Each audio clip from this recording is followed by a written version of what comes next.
Real? I can't Yes. sing like Luther. I wish I could. In the face, man. You got a lot of Really? Luther, don't you think? Yes. Yeah. Really? Wow. Yes. I've heard Forrest Whitaker. I never heard Luther. Yeah, Luther. I see Luther. Yeah. Oh, You don't think? yeah. Oh, okay. So going here first? No, he'll just give you the 1 minute warning. Okay. And you can go whenever you're ready. All right. What's up, everybody? This is Todd A. Smith with RegalMag.com, and we're honored to have some legends in the entertainment game here with us, Mr. Tyler Perry, Miss Phylicia Rashad, Miss Crystal Fox, and Miss Bresha Webb, talking about their new movie, A Fall from Grace. It's a thriller on Netflix, January 17th. You have to see it. I want to go to Mr. Perry with this first question. You said in the production notes, actually, that Hollywood didn't know how to appreciate Bresha. They saw her as a comedic actress, and you saw more acting chops and more drama. And Crystal said that she didn't think that Hollywood knew how to handle her with her singing talents. How do you think Hollywood would view them after they see this movie, or how should they view them? Well, listen, if you could see this movie and deny the talent and the brilliance and the genius of these women, all of them, something's wrong. Yeah.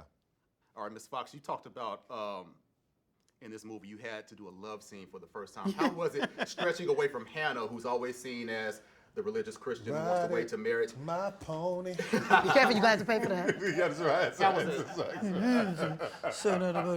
I'm sorry. I couldn't even hear you. What did you say? How was about deviating from Hannah, Yeah, the and Christian going to woman? this. Well, first of all, what was amazing was that the audience were having have-nots were split when I had any kind of romantic interest. There's no question about what Grace's situation is in this. And what I I'm sorry, I was very bashful about that scene, but it was very important to represent it well, being a woman of a certain age, that we don't lose our sense of sex, need for sex, want for sex, and desire. And when we do it, it can look beautiful and sexy on camera, just like our younger counterparts. And that was very important to me. And I do think, and I appreciate how tastefully Tyler shot it, no matter how difficult it was for me to do. Good. And me as a younger woman and Miss Phylicia, we really appreciated Makai's arms. Okay.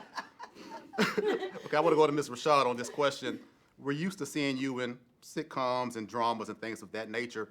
What drew you to the character of Sarah? Because I think a lot of people will be just totally surprised where the story goes and the depth of that character. So what made you choose this role? You know, in theater, I get to do varied work, Yeah. different kind of characters.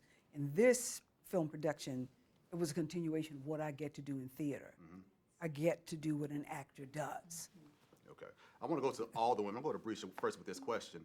How the story deals with a woman who gets played. Let's say, just put it out there. She gets played for a lot of money. She gets hurt. She gets damaged.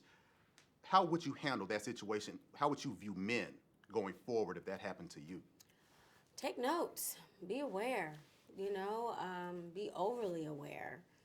Just to, even though you're falling in love, never forget that small voice inside that's telling you the truth. Yeah. If it don't feel good, or if it feels good, just listen.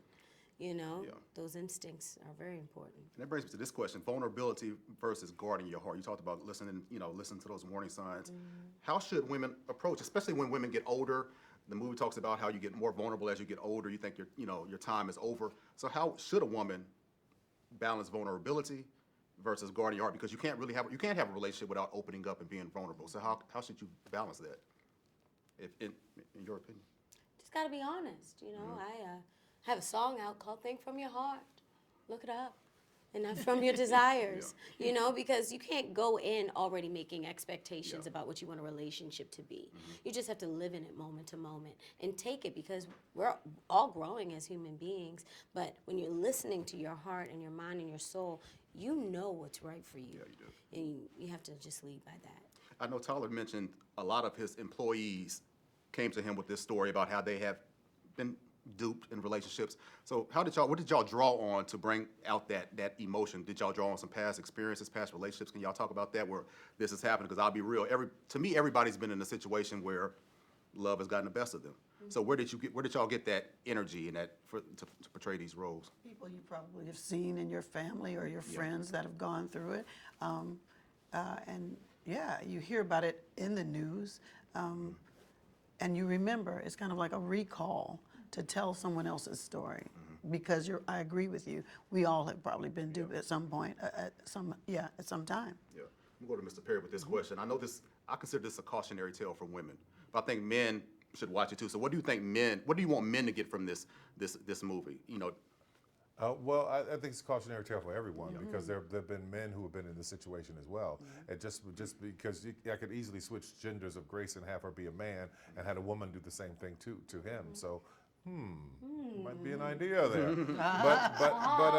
But it is a cautionary tale, and I think more than anything is just I tell people don't talk yourself out of your instincts. You never see an animal in the wild talk themselves out of instincts, and we are animals, humans that are animals. And you see a deer when they're drinking water, they're constantly looking up. So you can get that water, you can relieve that thirst, but at the same time keep your eye open to what's going on around you. all right, the movie left me hanging a little bit, wanting more. Good. Are there any plans to maybe with the character Sarah with Grace going forward? And with Jasmine, I don't know. I just have to see what they're saying because I've been hearing them, the characters in my head as we've been on this press tour. I'm getting bits and pieces of it, but I won't do it unless I can do it that good. Yeah. Yeah. All right, I'm gonna go to Mr. Perry with this last question. Your relationship with God and your faith has been a key to your success. Was there a moment or a feeling that you knew that God had this plan for you, this ministry, this being able to reach people through media?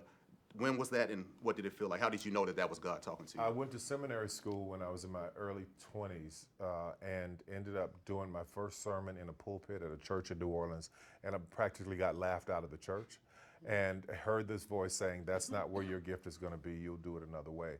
And to be able to do it this way, I'm like, I'll take this rather than the pulpit in the church. Yeah. Thank y'all, man. I Thank- really appreciate thank it. I want everybody to check that out. January 17th, Friday. It's a must-see. A Fall from Grace with Tyler Perry, Crystal Fox, Bresha, Webb, and Miss Phylicia Rashad. Thank you. Thank you Thank very you. much. Thank you.